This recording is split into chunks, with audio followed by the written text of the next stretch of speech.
Said and done? Well, you have yeah, Sean, you have 9 individuals connected with this tiny uranium company that wants to be sold to the Russian government, which Hillary's State Department signs off on, in addition to other government agencies. But no other government agency had a head who had 9 individuals connected to that company that sent a combined $145 million to the Clinton Foundation. I mean, that is a massive conflict of interest. That's unbelievable. Massive amount of money. They got a huge payback, and they now control 20% of America's uranium. Now, here's a big question. Why aren't the Democrats that have been pushing a theory that's false with no evidence for 8 months, why aren't members of the alt-radical left destroyed Trump media, why aren't they worried about what is the real alleged Russian association? They're so worried about Russia meddling in the election. Isn't this far more worthy of an investigation? I wouldn't hold your breath. Now, meanwhile, liberal lawmakers, they're now trying to impugn the character of the House Intelligence Committee chair, and that's Devin Nunes. Now, last week, Democrats were outraged after the congressman announced that he had briefed the president on new information he had received that proved the Obama administration did, in fact, surveil President-elect Trump and his transition team. Now, on this program, Chairman Nunes said it was his duty to inform the president. Yesterday, Democrats up in arms because they learned that Nunes met his source on the White House grounds. All right, sounds nefarious. Not really. Congressman Nunes said he did it in order to be near a secure location where he could properly view the material provided by his source. But that's not good enough for liberal Democratic snowflake lawmakers. Many, like House Minority Leader Pelosi, they're now calling for Nunes to recuse himself, like Senator Snowflake Schumer are calling for him to be replaced. This is nuts. Watch this. If Speaker Ryan wants the House to have a credible investigation, he needs to replace Chairman Nunes. Chairman Nunes seems to be more of a partisan for the president than an impartial actor. He has not been cooperating like someone who was interested in getting to the unvarnished truth. Yeah, they don't care about the truth. Neither does media. Now, Congressman Nunes, to his credit, he's not backing down. Here's what he said earlier today. Are you going to stay as chairman and run this investigation? Well, why would I not? You guys need to go ask them why they're, why these things are being said. So can this investigation continue as you as chairman? Why would it not? Because aren't I briefing you guys continuously? So but they're keeping you up to speed. But they're saying that it cannot run as you as chairman. You got to go talk to them. That sounds like their problem. I don't have, my colleagues are perfectly fine. I mean, they know we're doing an investigation, and that will continue. And earlier today, Speaker Ryan was asked if Nunes should recuse himself. He said no. Congressman Nunes better be ready because the Democrats, they'll pull out every dirty trick out of their hat to impugn his character and his integrity. The real story the media won't tell you. That's what this is about. You want corruption? Look at the Hillary Clinton Foundation, the Clinton Family Foundation. Look at the money that went in Bill's pocket. And she had to sign off 20% of America's uranium going to Putin and Russia. Oh, I thought the media was concerned about this. Here with reaction, author of the bestseller Treason, Fox News contributor, former House Speaker Newt Gingrich. Mr. Speaker, we got one donation, $31 million from this Canadian Frankie Estra, who went to Kazakhstan with Bill Clinton, and this was in the lead-up to the deal. And then also, when you look at the money that was given over a period of time, millions were donated to the Clinton Foundation. Bill gets twice his general speaking fee, and Hillary signed off on Russia getting 20% of America's uranium, which is used to make nuclear weapons. What are your thoughts? Well, look, I think it's very strange that both the House and Senate Intelligence Committees are chaired by Republicans, and yet all the noise is about phony charges involving Donald Trump. I mean, you have real evidence, as you pointed out. Peter Schweitzer's book is amazing. Since then, we've had all the WikiLeaks. We have an enormous amount of evidence. I mean, I do think it's legitimate for the American people to want to know about all this foreign money, where's it going, who's it going to, etc. But I think a totally one-sided witch hunt by the elite media, spurred on by liberals inside the permanent bureaucracy, and then with the shrill partisanship of Schumer and Pelosi, neither of whom, to the best of my knowledge, ever called for an investigation of Bill Clinton's money, an investigation of Uranium One, an investigation of all the different dealings. I think the country deserves a really thorough exploration of the issue of foreign money gradually corrupting our system, but that ought to be an even-handed, serious look, and it has to include as part of it really delving into the Clintons and their network of millions and millions of dollars. And I'm frankly mystified why the Republican leadership in both the House and the Senate have been so timid and so unwilling to just open up a straight-out investigation. It seems to me that's a quid pro quo. A Secretary of State signs off on letting Russia have ownership of 20% of our uranium? That is insanity to me. And if Donald Trump did it, I guarantee you that what is now an 8-month no evidence conspiracy, it would be Watergate time on steroids. Let me ask you this. We now learn from James Rosen and John Solomon and Sarah Carter, all investigative journalists for decades of experience, that in fact there was surveillance at Trump Tower. And it went on in November, December, and January, and it may have even happened before the election. Time will tell. Shouldn't that concern every American that there's surveillance and that probably the sitting president at the time, President Obama, and his closest aides knew exactly what was going on in Trump Tower and they didn't tell him? Well, look, I think this whole process should concern everybody. The use of the intelligence systems, the level of hostility to Trump, the number of leaks which are felonies, clearly illegal, the whole process by which the President Obama apparently, I mean, we ought to look at the decision memos. Who decided that they would, because remember, these are not hard, serious facts. They changed the rules so you could pick up the dumbest, weirdest gossip, and now you're going to distribute it to all the different agencies, knowing that making it that available almost guarantees it will leak. Yeah. I mean, there's something, this was all done in early January after they lost the election. And there's a whole series of these kind of things where you have to believe that the deep state and the Obama team were in collusion, doing things designed to undermine and weaken the person who the American people had elected to be president. But I think it's very troubling, and I think it deserves very serious investigation. Let me ask you an important question, though, about health care. I think this was mishandled from the start. In other words, nobody in the Congress got to see the bill that was being scored by the CBO. Consensus was not built ahead of time. Rumors came out before the bill was released. People were vocal about expressing, I hope that's not in there, I hope that's not in there. Then a public civil war emerges on TV because there's such disagreement. All right, what's the right thing for them to do now? Because this was a major promise. They had 8 years to do this. To me, I think it was rolled out in the worst way imaginable. I'm holding them accountable like I promised. How can they fix this? Well, first of all, I just put on FoxNews.com a fairly long outline of exactly what went wrong and exactly what we should now do, drawing on the lessons of Eisenhower, Reagan, Thatcher, and what we did with the contract with America. I think that they, first of all, I think they should pick up immediately and work on infrastructure, because it'll bring Democrats in to talk in a serious, practical way about working together. That opens the door to have Democrats talking about the tax bill. That sets the stage for a totally new approach to health care. Don't try to use Senate reconciliation. Don't try to get it through in a narrow. How did they get away with not using reconciliation? They're not going to get any Democrats to vote for it.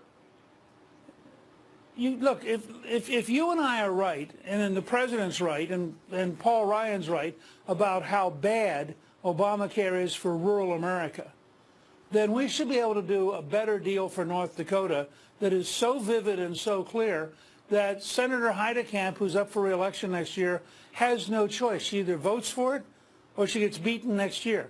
Now, I'm happy to wait, if I have to, until right after we wipe out an entire wing of the Democratic Party to pass it in January or February of 2019. And that means Claire McCaskill and Joe Manchin? Write a bad bill. In other words, I'd put the bill up now. I'd fight over the bill every day from now to election. But if we can do better for rural America, the senator from Missouri has a real problem. The senator from Montana has a real problem. You can go down the list. There are 8 or 10 Democrats who are going to get wiped out. All right, if they are seen as anti-health care. But that means House and Senate Republicans have got to focus on communication. This was as badly designed a process as I have seen. I think the president was ill-served here. I believe, having run a number of elections, that we are lucky that they did not vote last Friday, because that bill was at 17%, and they might well have lost the majority next year if they put their people out to walk the plank. All right, Mr. Speaker, always good to see you. We'll see you later this week as well. Thank you. And coming up, we're still calling on CBS News to release the full 45-plus minute sit-down I did with Ted Koppel just a few weeks ago. They only aired 70 seconds. Laura Ingraham weighs in next. Plus, Senator Sessions calling on sanctuary cities to abide by federal laws. Otherwise, they may get federal funding cut off. But some liberal mayors are vowing to resist. Also tonight. If you could say one thing to your mom right now, what would it be? I'm really sorry I got arrested last night. What did you get arrested for? Smoking that dope, bro. Oh, great. Sorry I got arrested, Mom. We'll play part 2 of our series, Exposing Spring Break. You won't believe what these troubled kids are getting into. Ainsley Earhardt joins us. And by the way, you may not want to give them the money next year. Straight ahead.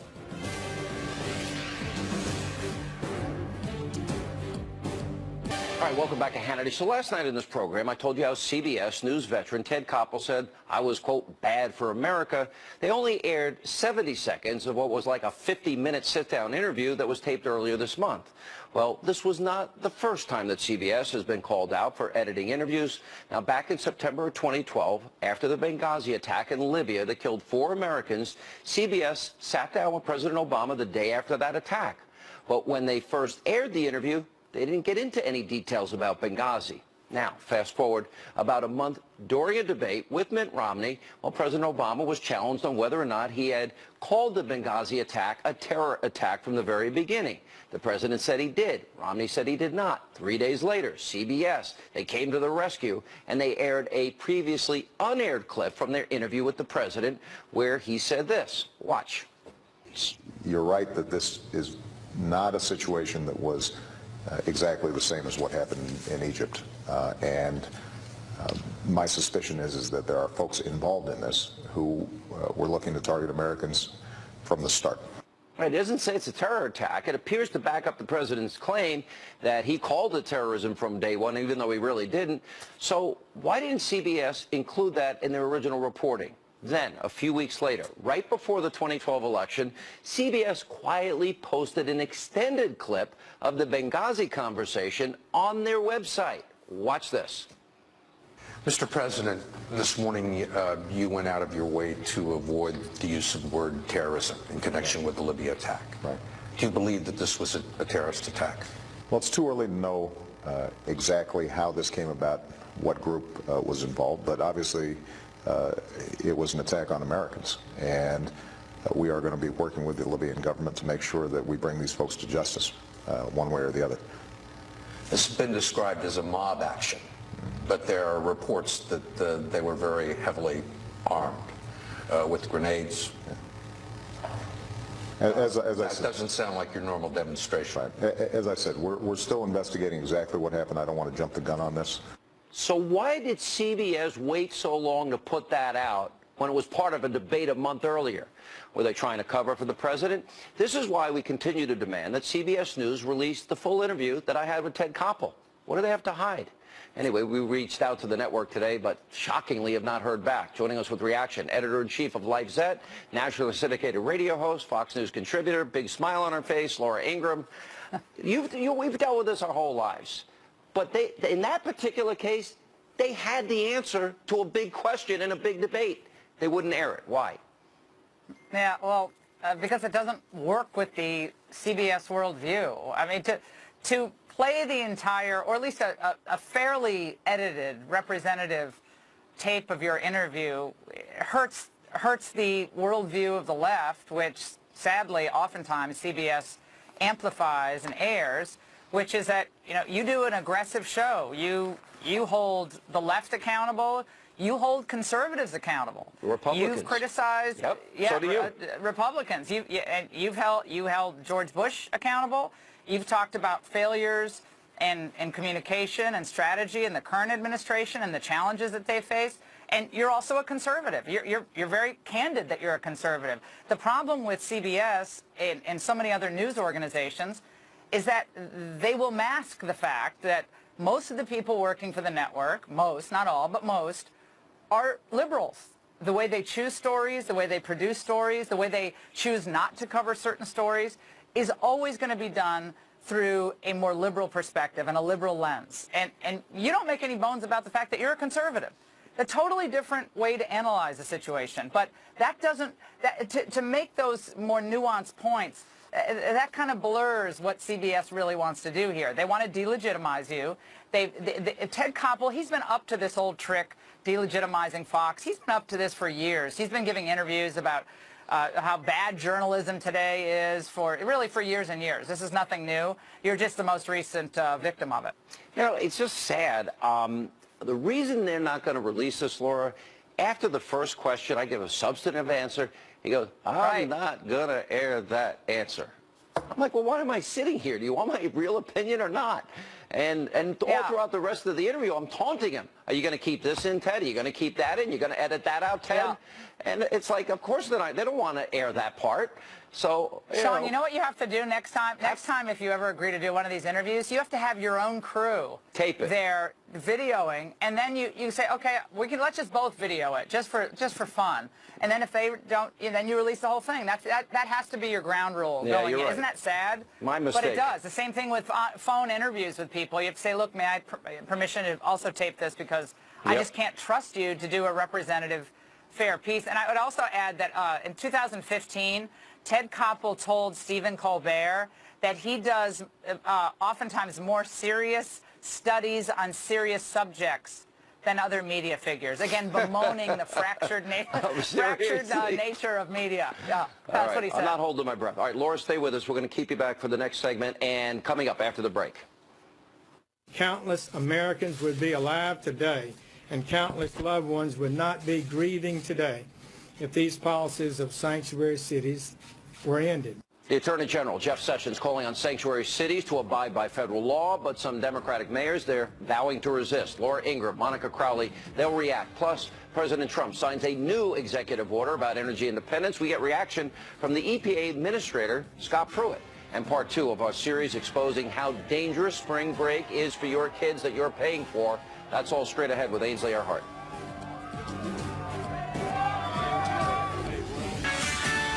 Live from America's News Headquarters, I'm Marianne Rafferty. President Trump isn't giving up on his health care plan despite last week's failure to bring it to a House vote. Speaking to senators at the White House, the president voiced optimism about the possibility of a future bipartisan deal. I know that we're all going to make a deal on health care. That's such an easy one. So I have no doubt that that's going to happen very quickly. I think it will, actually. I think it's going to happen because we've all been promising, Democrat, Republican, we've all been promising that to the American people. Trump also saying he sees potential for working with Democrats on other projects like infrastructure. And severe storms in West Texas killing 3 storm chasers. It happened as they raced to film a reported tornado in Spur. Police say one of the storm chasers ran a stop sign colliding with the others. I'm Marianne Rafferty. Now back to Hannity.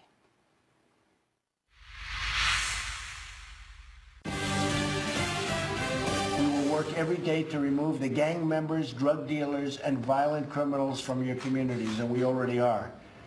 They're being moved very quickly. In fact, General Kelly, as you know, has done a fantastic job on the border.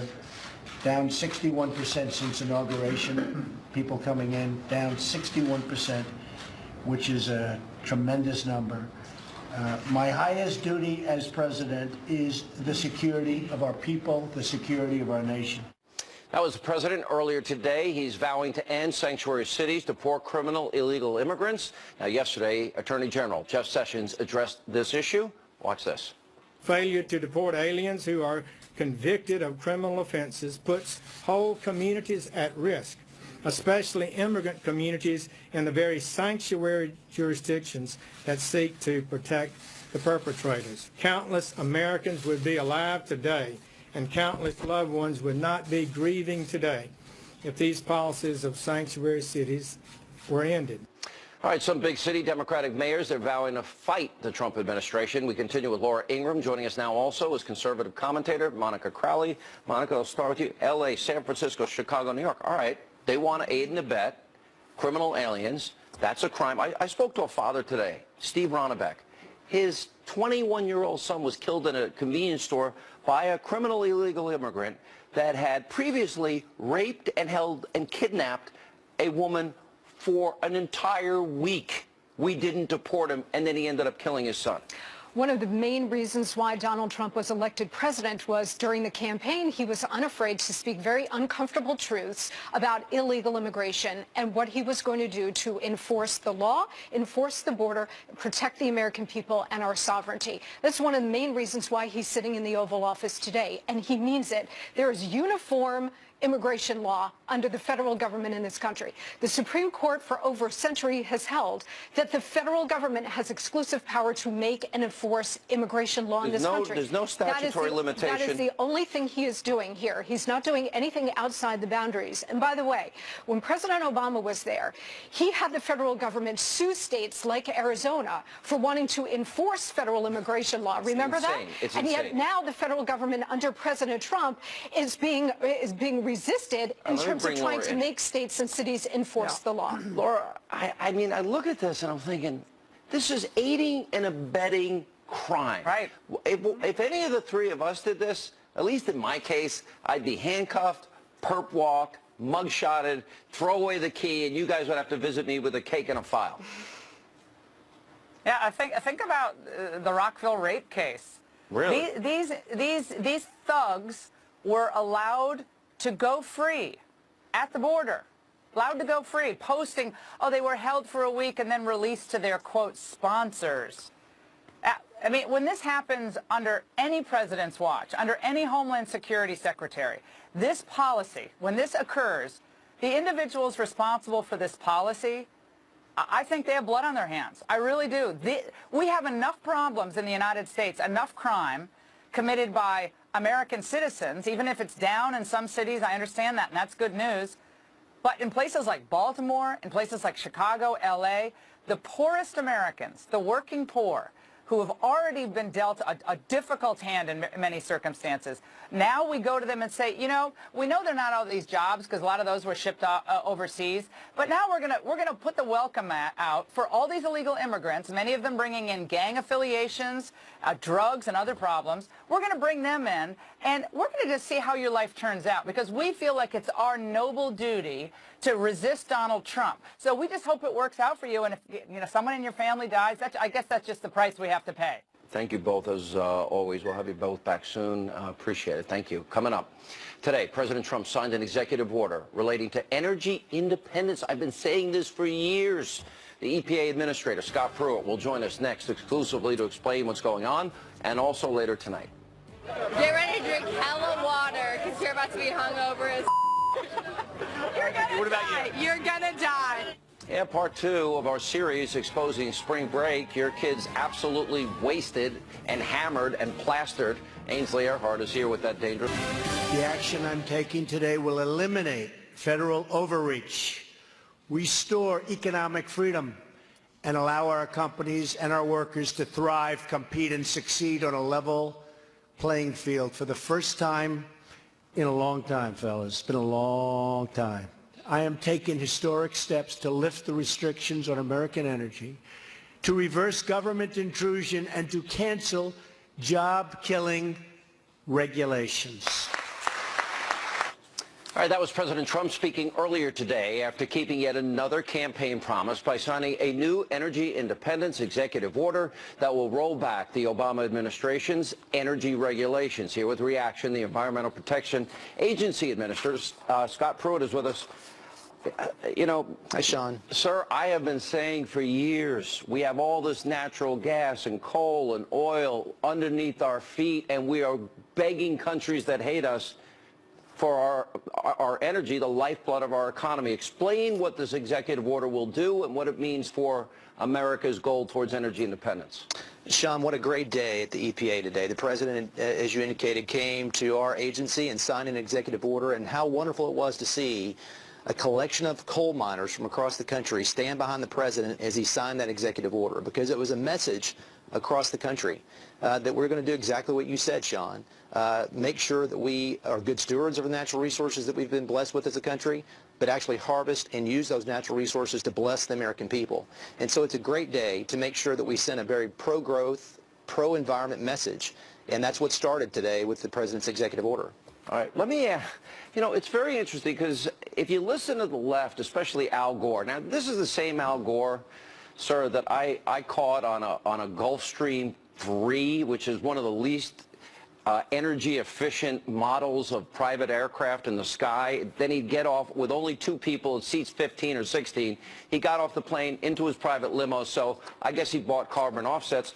But he recently suggested the civil war in Syria and Brexit are caused by climate change. How do you answer this insanity?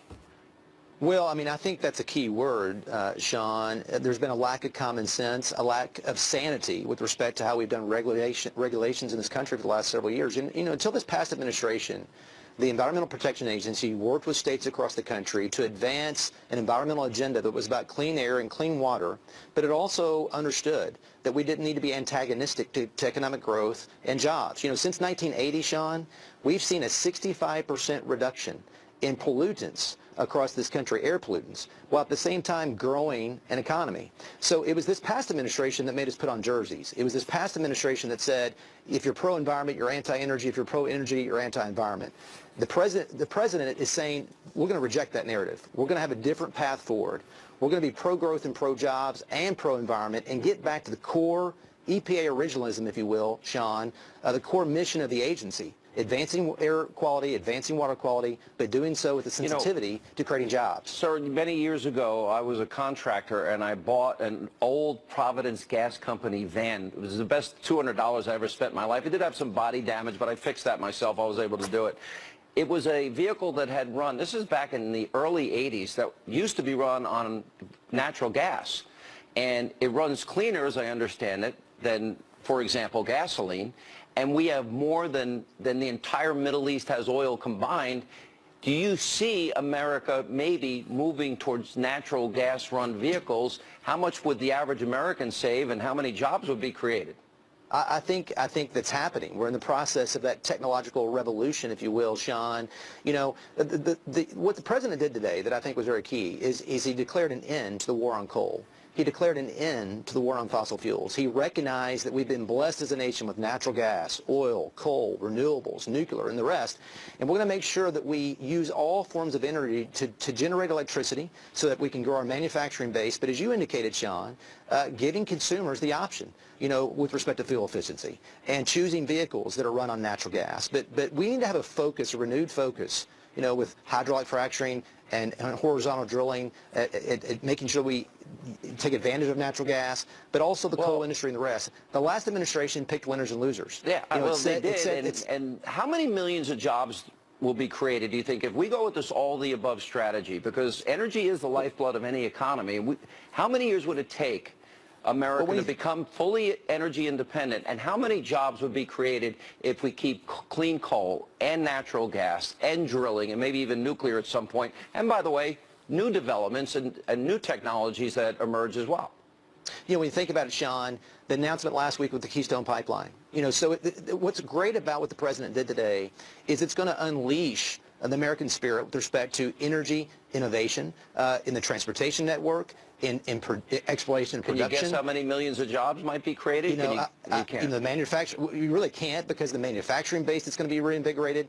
We're going to keep these jobs in this country. And again, the coal miners that were at the EPA today, as they heard the president speak, they were very emotional because their industry has been under assault for the last several years. And so for the first time in a long time, Sean, when you talk about optimism, there's optimism and hope that we're going to create jobs across all sectors of the economy because of what the president did today. Sir, this is a big day. It's a good day. I bet people won't pay as much attention. This may be probably the single biggest jumpstart to the economy up to date that the president did. A huge win. And you'll come under fire, but don't worry. I'm sure the civil war in Syria and Brexit is not a result of climate change. Thank you for being with us. Thanks, Sean. All right, and up next tonight right here on Hannity. I got bees just for making out with guys. Don't worry, Mom. Are you crying? No, I'm not crying. Up next, the dangers facing your kids, part 2 of our series on spring break. You won't believe what our cameras caught on tape in South Padre Island in Texas. Ainsley Earhart is back with us tonight with part 2. Hannity, so last night we showed you part 1 of our exclusive look into what's really happening at college spring break as college students all across the country head to tropical destinations to let loose. Now, last night we saw a lot of risky behavior. Tonight, well, we'll bring you part 2, but be warned, what you're about to see is shocking. You may want to tell the kids to go get some cookies. 3, 2, 1. I'm really sorry I got arrested last night. What did you get arrested for? Smoking that dope, bro.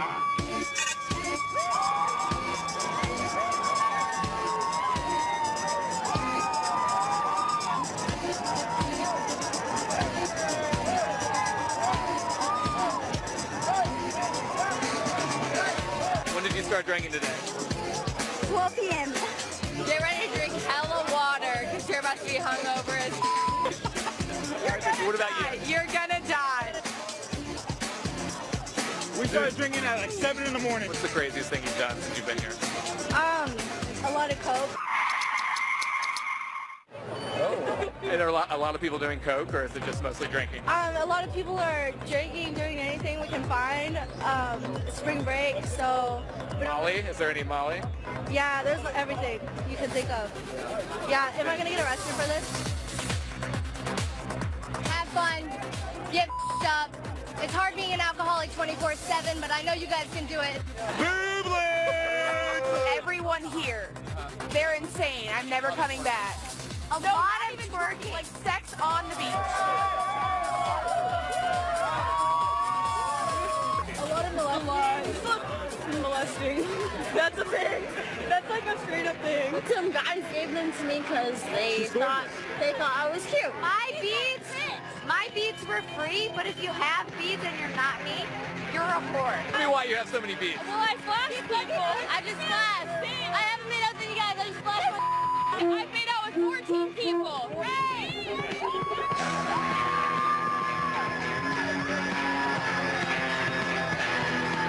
Nasty people. Nasty people. It's the best spring break ever. I got bees just for making out with guys. Don't worry, Mom. Are you crying? No, I'm not crying. No one's winning in this situation. I'm sorry, Mom. It's okay. All right, joining us now is Fox and Friends co-host Ainsley Earhart. All right, they were talking about molesting, sex, on the beach, cocaine, marijuana, and to me, just my observation, everybody is plastered. I know. So more people are now going to South Padre Island, which is in Texas, it's in the Gulf of Mexico. Did we chase them there from Panama City Beach? Probably, because they've seen an increase in the students going there. Now that they're not going to Panama Beach, they've got to find another place where anything goes, and anything goes here. You're allowed to even bring kegs on the beach there. You're not allowed to drink on the beach anymore in Panama City. So they're bringing kegs out on the beach. 4 people died during Texas Week. Texas Week is the biggest week in the month of March. They call it Texas Week because most of the universities have spring break that week. It's between March 11th and March 18th. They had 100,000 people. Those are estimated numbers there that weekend alone. And they 4 made died from what? $30.5 million. 4 people have died. There's a shooting at Clayton's Beach Bar, which is one of the 2 places where the kids go on the beach. There's Rockstar Beach, and then there's Clayton's Beach Bar. They have concerts there, and that's where the shooting happened at Clayton's. They do Molly, they do cocaine. There are keg stands everywhere. You see them drinking alcohol off each other's bodies. How many of these kids end up in the hospital? I'm sure a lot. I don't have that number in front of me. Yeah, and you know, look, these are some are freshmen, some are sophomores. They're not 21, and all this is going on. The biggest thing, and we got into this a little bit last night, is people outside of the area, really bad people. They come in, and their idea is to pray. You went into how, for example, nobody knows they're selling, quote, ecstasy. It's not ecstasy. They're selling Molly. It's not Molly. Right. We don't even know what's in these drugs. So that is that's twofold. Because we don't know what's in the drugs because they're synthetic, and it's not exactly the same makeup with every batch. Therefore, the officers last year were telling me down in Panama City that what happens there is you can't arrest someone necessarily because it doesn't test as cocaine, it doesn't test positive as Molly. They don't even know what's in these drugs. It's just a combination of stuff. So you're trusting these drug dealers to sell you stuff, and you could die because no one knows what's in the drugs. So dangerous. All right, great job as always. And you did get the laws changed in Panama City Beach. And the bar owners, hey, both of us. They don't like us, but the parents do. They do. And that's all that matters. We want to keep the kids safe. All right. And we have more Hannity as we continue. And yes, we'll get to your mean-spirited, hateful, and some nice comments on the Hannity Hotline straight ahead.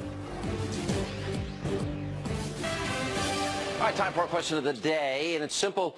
Do you think it's safe for your kids to go on spring break? You're going to fork over the money for them to go have that great time and get hammered and smashed and be at risk in a lot of different ways? Just go to Facebook.com/Sean Hannity, @Sean Hannity on Twitter. Let us know what you think. By the way, time for you to play those mean, horrible messages you keep leaving on the Hannity hotline. Oh, my hair is off. Oh, I wrinkle papers. All right, let's hear it.